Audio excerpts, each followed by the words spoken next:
Majority Leader of the United States Senate, Senator John Thune of South Dakota, to get the latest on when we're going to get these people paid. I know, Senator Thune, you were at the White House today. Why don't you recap for the audience the intransigence of Chuck Schumer?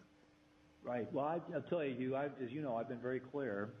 I've been willing to sit down with Democrats. They want to discuss the growing unaffordability and unsustainability of Obamacare.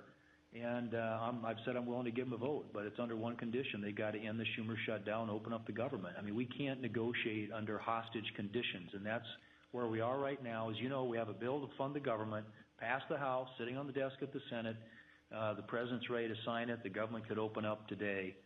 We just need a handful of Democrats to join us because, as you know, it takes a supermajority, 60 votes in the Senate, to pass anything consequential. And Democrats continue to resist. They just voted for the 11th time to keep the government shut down. So that's where we are, but you're right. It has a lot of impacts on a lot of people, including federal employees who aren't getting paid. Now, Leader Thune, I remain amazed at just the inability of Senator Schumer to articulate a reason for this. But Josh Holmes, one of the fellows, and you've done ride-alongs with Ruthless Program before, offered today that this might be a giant GOTV, that they're trying to get out the vote in Northern Virginia. Doesn't make a lot of sense to me because federal workers are pretty smart about who's keeping the government shut. It's the Democrat. What do you make of Josh's theory? I think there's always a political. You know, Chuck Schumer doesn't do anything that doesn't have a political component to it. And honestly, I think that's what's driving this, Hugh. If you think about it, there really isn't any other explanation. I think they're so scared of their hardcore base. But to your point, if you're trying to win races in places like Virginia or Maryland, you got an awful lot of people who, they pay attention to what's going on, as you pointed out, and they've got to know.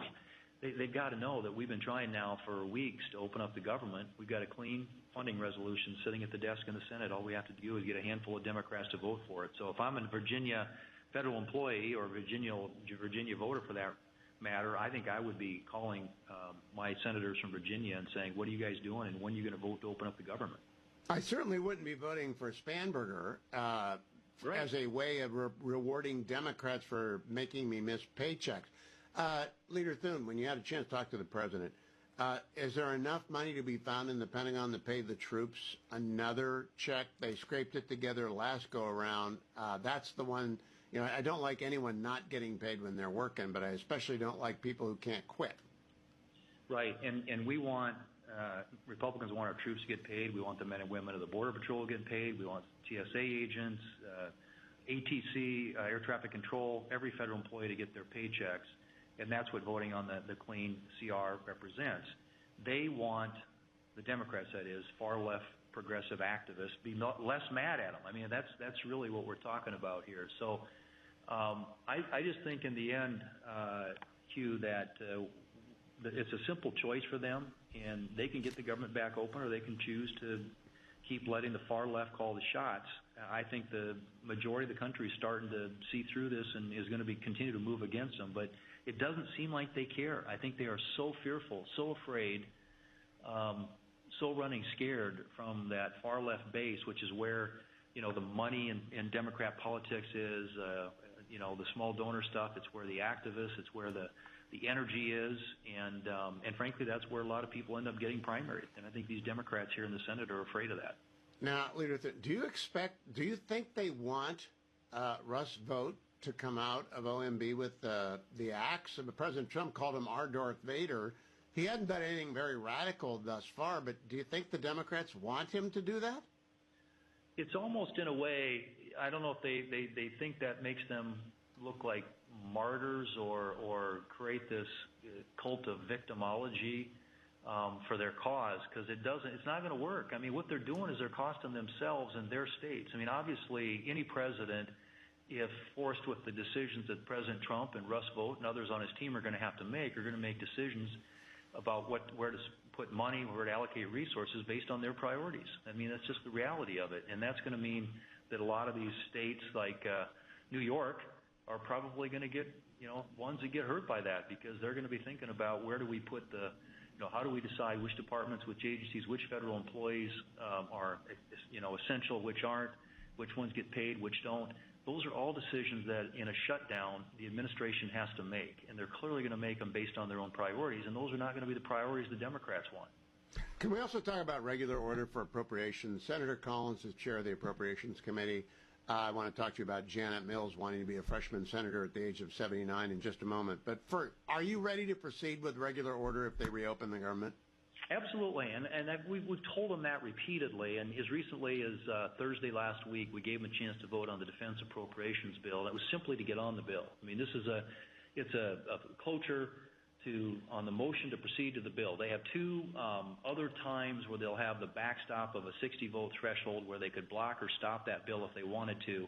They wouldn't even let us get on the appropriations bill that pays the troops. These people are not acting in a rational manner. And they seem to be flailing about. I can't figure it out, what it is exactly that they want. I mean, they want to have a conversation about Obamacare, fine, open up the government, and we'll do that. And that's kind of been the message we've been consistently delivering to them. And then we've even offered up a vote. We'll give you a vote on your proposal. But we want to get the appropriations process going, which is something Democrats have said in the past they want to do as well. And yet we tried to get a bill up on the floor last week, the Defense Appropriations bill, and they blocked it. So I don't know. I don't know what to tell you. Again, the other political thing I don't understand, they're wheeling out Janet Mills, who's the governor of Maine. I spent a lot of time in Maine. She's far left. She got in an argument with President Trump in the White House about letting boys play in girls' sports. And she's up against Susan Collins, and she's underscoring, the Democrats are underscoring the importance of Chairwoman Collins' position for Maine. It just seems like first-grade politics. It's so dumb. Right. Yeah, and I guess, I mean, I thought maybe when they got their big protests out of the way this weekend, there'd be a few of them with the courage to come around and do the right thing. But, yeah, they are exactly highlighting Susan Collins' effectiveness and her role in the appropriations process. So, I think that it's going to take five more Democrats to come to their senses and open up the government. But, you're just going to start seeing it, Hugh. You're already seeing it. Travel delays, benefit delays, impacts to farmers, millions of people missing paychecks, all because Democrats are appeasing their far-left base. And that far-left base seems to be demanding that people like Janet Mills run. And I don't know why somebody in her season of life would want to get in the middle of a race like this, especially against somebody as capable and talented as a campaigner as Susan Collins. And so, to be a freshman senator at 79 is one of the more ridiculous propositions I've ever given, that everything in your body operates on seniority. Like, literally everything. I just don't understand. Last question. How many times do you expect to offer Democrats the opportunity to reopen the government this week, Leader Thune? Well, we'll give them another one tomorrow, and then we move in on Thursday. Ron Johnson has a proposal. I don't know if you've heard about this, but it's kind of the equivalent of an automatic CR, but it pays everybody who is, quote, accepted. In other words, everybody who is an essential employee that's still working. So if you're working, it doesn't cover furloughed employees. They'll get back pay, but if you're working, you should get paid. So it's a different way of sort of getting a vote on this. And, but it would require anybody who's working in the federal government to get paid. We're going to see what the Democrats do with that one. Well, that's going to strip the camouflage off of the Northern Virginia get out the vote effort. Leader Thune, thank you as always for joining me. Hang tough. You have been communicating well and effortlessly the same message, which is we do not negotiate when we're being held hostage, and I appreciate it. Thank you, Leader Thune.